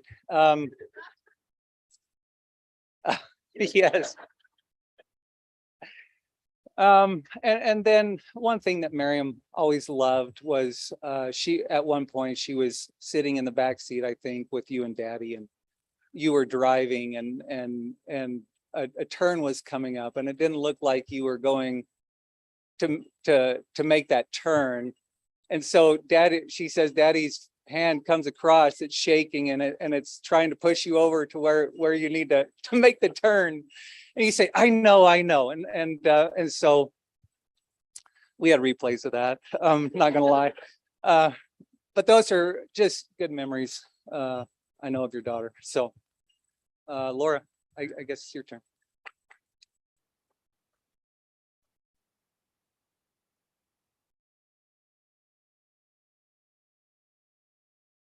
I'm last. I'm best of all the game. Just kidding. Just kidding. Sorry, that's obnoxious. Okay, I was talking to a friend a while back who also comes from a big family. And she was talking about all the drama in her family. And I was just listening. I was like, wow. And I was like, I had this theory. I was like, well, I feel like there's no drama in our family because, you know, it's like you have boy, girl. So it's like you're balancing out the testosterone and the estrogen. And that was like my scientific theory of why we have no drama in our family. And she's like, or she had 10 kids in her family. She goes, or your parents taught you to love each other. And I was like, or that I just assumed your parents taught you guys to love each other. And so my favorite memory is all the ways that you have brought us together, that we're always gathering. Sorry. And you know, being the youngest, it was like, you know, I know a lot of you loved the one-on-one time with mom and dad. And I had that in the last 2 or 3 years. But when we would all come together, it was just like, oh, this feels good. I just loved all the gathering that you would create with Christmas around the world. I loved Thanksgivings. I remember Thanksgiving was my favorite holiday for a while, but also Christmas. And then, you know, just making sure that we all love the differences. And I just really appreciate that. And I want to carry that on with my kids, and that we all just get along and love each other and love the differences. And then the other thing, a few things were mentioned that I was like, oh, I was going to say that. So family home evenings. I always loved learning from you because you were so passionate about the gospel, and it was contagious. Like it lit my testimony. It lit the spark, and I'm so grateful for my testimony. And like Joan said, my greatest teacher of the gospel was my mother. And also as I was going through all these pictures, there's a in the second slideshow, if you want to watch that, there's a picture of mom in her blue chair by the bed.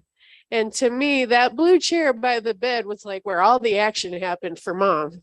In the picture, she has a typewriter on the bed. And so that was earlier on. But, you know, as technology progressed, she moved all the action into the playroom where we had the computer. And she was always, you know, well, the typewriter and the computer don't have anything to do with studying the scriptures, but she was always at work doing something. And that blue chair by the bed has so much meaning to me. I decided, like, I loved sitting in it and rocking in it.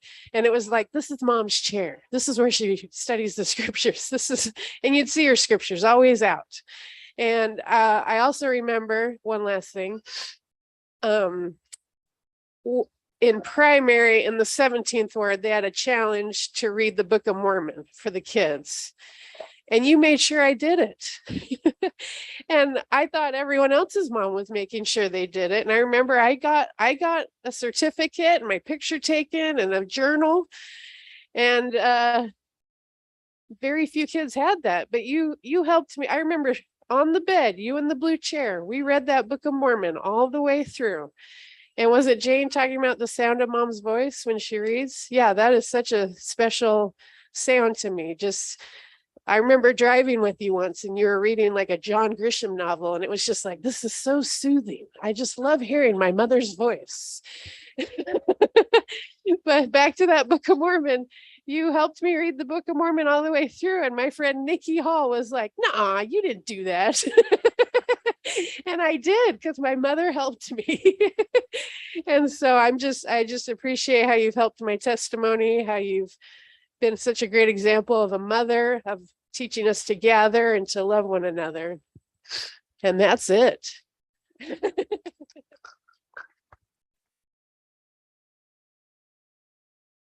Thank you, everyone. Thank you for all the memories, and hard to encapsulate 90 years in, just a few short hours. But we appreciate everyone that has helped and set up, and all the work and all the time and effort. And mothers spend a lot of time too, helping us all to prepare for this. So thank you for this and the food and everything. We do have one, Joanne. Yes, let's do that. And we can do that up against maybe the curtain. Oh, right over there, next to the balloon. So we'll make that a priority. I think we have one final little presentation from Guy and Jen. This will be real short. And then Jen will offer a closing prayer. And then let's move family by family to get pictures with mother before we start cleaning up. What's that? Yeah, let's just do oldest to youngest. That'd be great. Jen. I'll be really short. It's only 30 pages long. I did really big font for you, Mother. Okay. So all of your grandkids, we almost have every single person. There's a couple more rolling in, and a few great grandkids wrote a note or a memory to you. So this is a compilation of it. I need to get it bound still. So when we get back to your house tonight and you're done with a nap, I want to sit in the rocking chair and read you these tributes. Okay. But a repeated theme from older grandchildren or people who have married into the family who've married grandchildren was, I have thought so many times now that I have kids, how did grandma do it with 10? Raise your hand if you have had that thought. How did mother do it? You can't see mother, but most of the room, I have had it many times, right? She's raising her hand too. But it is so sweet to me to see the compilation of love that you have built. And I just think no matter how old any of us are, when we get to age 90, what really matters is what's here, is family. That's all. And we often talk about consequences to our kids as we teach them as negative things, but lately I've been trying to point out positive consequences. And I think this is a room full of the positive consequences of the decisions you started making as a young child and that you and Daddy made together. And these are the consequences. You're all the consequences. And my life, being married to your son, is a consequence of your life. And I'm so grateful to you. So we love you and happy birthday.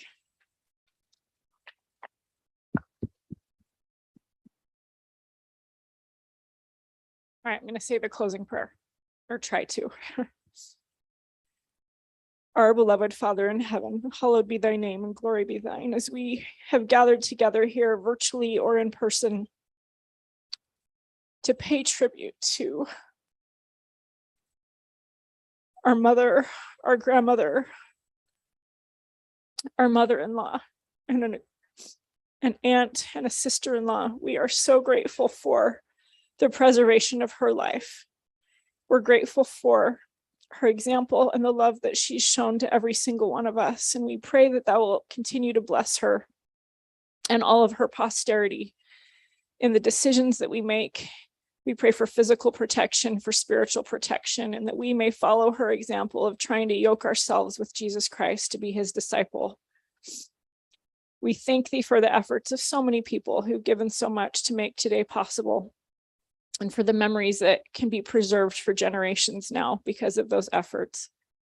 We ask thee to go with us now to hold this wonderful woman's wonderful traits in our hearts as we try to grow them in ourselves. We thank thee again for her beautiful life and say this in the name of Jesus Christ. Amen.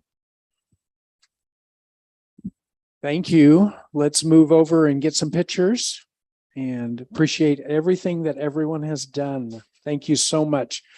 And a big hand for our technology specialist, Randy. My goodness, thank you so much. Thank you so much. And we appreciate all hands on deck for helping to clean up as well.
And then ready?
Yeah, looks like Margaret's still on there.